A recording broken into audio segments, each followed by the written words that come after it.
এখানে ক্যারামেল বানাইবার লাগিয়ে এখানে 1 কাপ চিনি দিছি না, 1 কাপ থেকে একটু কম দিছি। আর আগুনটা একবারে লো মিডিয়ামে রাখছি, আর চিনিটা ফুড়ি গেলে গিয়া একটা তিত্তা গন্ধ করবো, আর খাইতেও তিত্তা লাগবো। মানে জলও দিতে লাগতো না, চিনির থেকে জল যেটা বাড়িব এটা দিয়েও ক্যারামেল হয়ে যাব গিয়া। ধীরে ধীরে ওরকম লড়াচড়া করবো। চিনিটা গলা শুরু হয়ে গেছে গিয়া, দেখুন দেখুন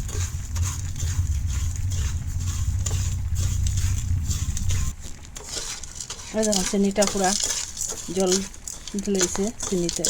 এখন একটা কালার আসবে, এটা এখন জুড়ে আগুন দেওয়া যাইত না, জুড়ে আগুন দিলে এটা কালার চেঞ্জ হয়ে যাব গিয়া, তিত্তা করবো খাইতে।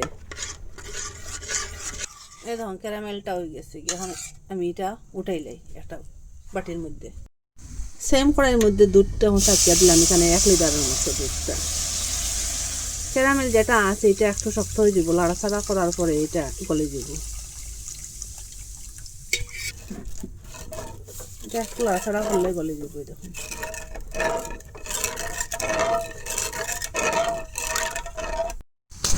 এখান থেকে 1 চামচ দুধ উঠাইয়া রাখুন। এটা এখন ফুটিয়ে একটু সময় জালো। এখানে মিষ্টির লাগিয়া 2 চামচ চিনি দিয়া দিন। আপনারা যদি আরো মিষ্টি খাইন আরো একটু বেশ দিয়া দিবা। আমি 3 চামচ দিলাইলাম। দুধ যে উঠাইয়া রাখলাম, এই দুধের মধ্যে কাস্টার্ড পাউডার দিলাইলাম, এখানে 2 চামচ দিন। আর কর্নফ্লাওয়ার আর 1 চামচ দিলাইলাম। এটা খুব ভালো করে মিশাই, বেশ গরম গরম দুধ হইলে এটা গুটি গুটি দলা দলা হয়ে যাব গিয়া। কুসুম গরম দুধের মধ্যে দিয়া খুব ভালোভাবে এটা মিশাই রাখুন। যেটা যে দুধের মধ্যে কাস্টার্ড পাউডার মিশাই রাখলাম আর কর্নফ্লাওয়ার এটা এখন দিলাইলাম। এটা জাল দিয়ে একটু ঘন করব।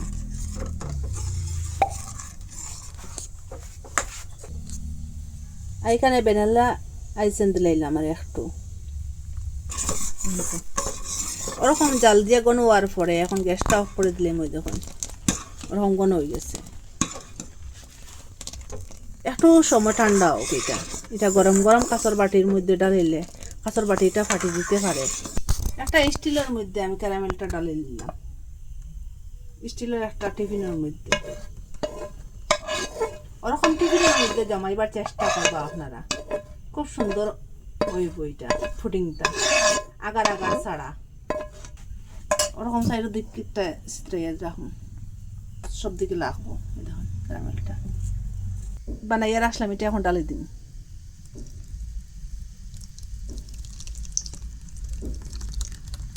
এটা একটু গরম গরম করবা, আর ঠান্ডা হইলে এটা বসে যাব। ওরকম টিফিন জমাইলে খুব সুন্দর ফুটিংটা হইব। একটা টিফিনের মধ্যে এখন ঢাকনাটা লাগাই দিলাম, আর এটা একটু মানে কুসুম গরম আছে, ফুড়া ফুড়া গরম না। এখন ফ্রিজারে রাখিয়ে দিম 3 ঘন্টার লাগিয়া। পুরা রাত্রে রাখলাম ফুটিংটা, 3 ঘন্টা হইয়া পুরো 1 রাত্রে রাখলাম ফ্রিজারের মধ্যে।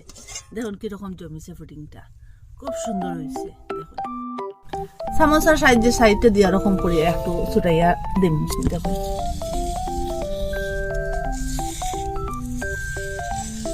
আগার আগার ছাড়াও ফুটিং বানানো যায় খুব সহজে, খুব তাড়াতাড়ি। একটা তাল্লি দিলাম।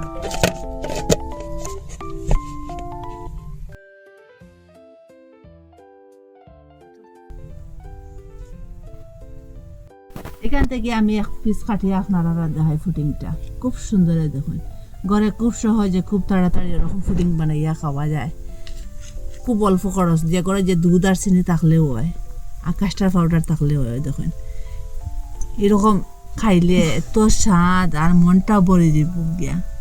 আর আপনারা মিস করবেন না বানাইয়া খাইবার। কই থেকে দেখা ভালো লাগলে লাইক কমেন্ট শেয়ার সাবস্ক্রাইব করবার। আজকের ভিডিও এখানে শেষ, নতুন একটা ভিডিও নিয়ে ফিরে আসবো বন্ধুরা।